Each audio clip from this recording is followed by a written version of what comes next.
Hello friends, आज की इस वीडियो में हम जान सकेंगे सुल्तान गियासुद्दीन गौरी और सुल्तान शहाबुद्दीन गौरी के बारे में।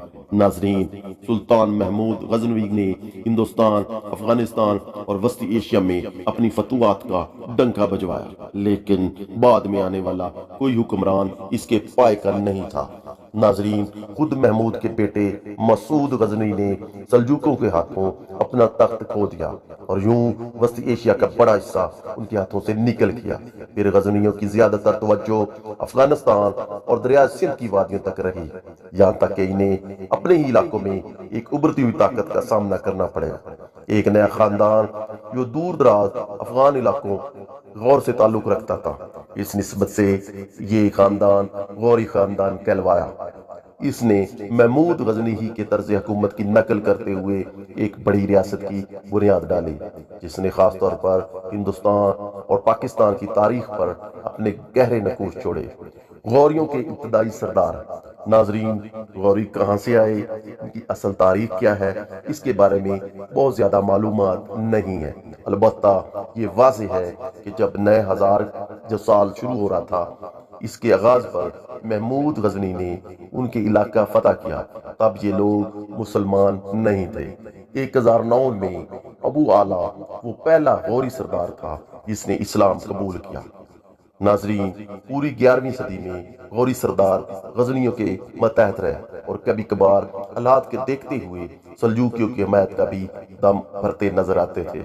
इनमें से एक सरदार अलाउद्दीन हुसैन था, जिसने गजनी पर कब्जा किया और फिर बहुत भयानक अंदाज में अपने भाइयों के कत्ल का बदला लिया। कहा जाता है कि इसने गजनी खानदान के हुक्मरानों की कब्रों तक को खोद डाला और न सिर्फ उनकी हड्डियां बल्कि पूरे शहर को भी जलाकर खाक कर दिया था। यही वजह है कि तारीख से अलाउद्दीन चांद सोज यानी दुनिया को जला डालने वाला कहती है।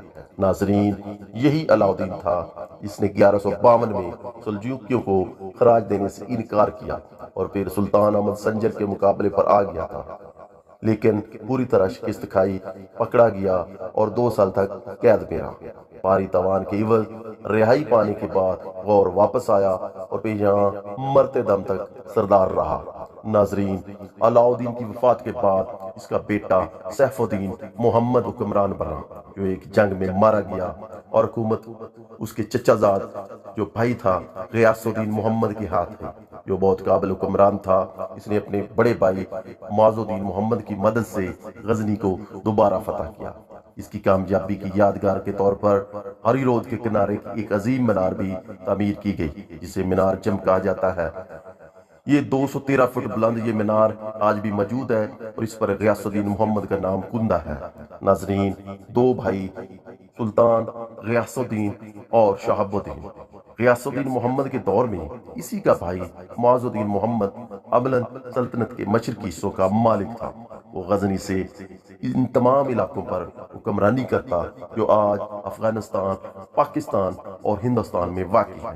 दर हकीकत हिंदुस्तान पर मुसलमानों की अमली हुकूमत कायम करने में इसी ने ही अहम किरदार अदा किया था। सन 1202 में गियासुद्दीन के बाद माजुद्दीन सुल्तान का जो दौर शुरू हुआ और यही हुक्मरान बने और इसे शहाबुद्दीन मोहम्मद गौरी के नाम से तख्त पर बिठाया गया। फिर दुनिया ने देखा कि खरासान से बंगाल और हमारिया के दामन से दरिया सिंध के दहाने तक गौरी सल्तनत का अलम लहराया। नाजरीन, गौरी और पृथ्वी।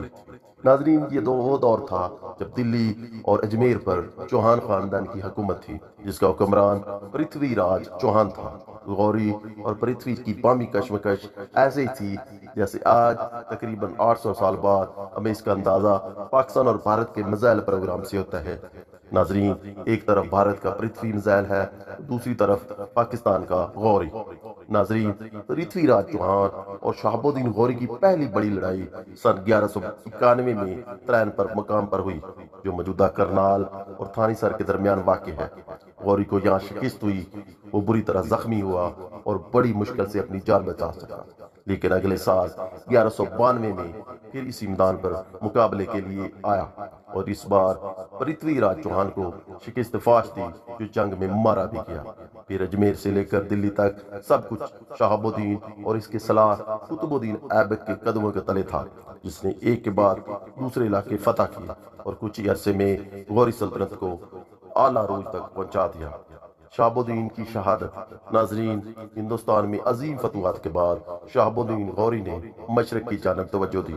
1204 میں خوارزم فتح کرنے کی کوشش کی، جو پوری طرح ناکام ہوئی، ایسے کہ خود اس کے مارے جانے کی افواہ تک پھیل گئی۔ یہ خبر سنتے ہی پنجاب میں بغاوت پھوٹ پڑی۔ اسے ختم کرنے کے لیے وہ 1205 میں دوبارہ لاہور آیا اور اس بغاوت کا خاتمہ کر دیا، لیکن واپس غزنی جاتے ہوئے جہلم کے قریب دریا سندھ کے کنارے ایک شخص نے اسے قتل کر دیا۔ کچھ محرک کہتے ہیں کہ قاتل کھوکھر تھا، کچھ ککڑ قوم سے قرار دیتے ہیں، لیکن لگتا یہی ہے کہ قاتل اسماعیلی تھا، جن کے خلاف شہاب الدین نے بھرپور کاروائیاں کی تھیں۔ بہرحال سلطان شہاب الدین کا مقبرہ آج جہلم کے قریب سوہاوا کے اسی مقام پر موجود ہے۔ ناظرین، یہ تھی ہماری آج کی ویڈیو۔ اگر آپ کو ویڈیو اچھی لگی ہو تو پلیز اسے لائک بھی کیجیے گا، شیئر بھی کیجیے گا اور میرے چینل کو سبسکرائب بھی کیجیے گا۔ بہت شکریہ۔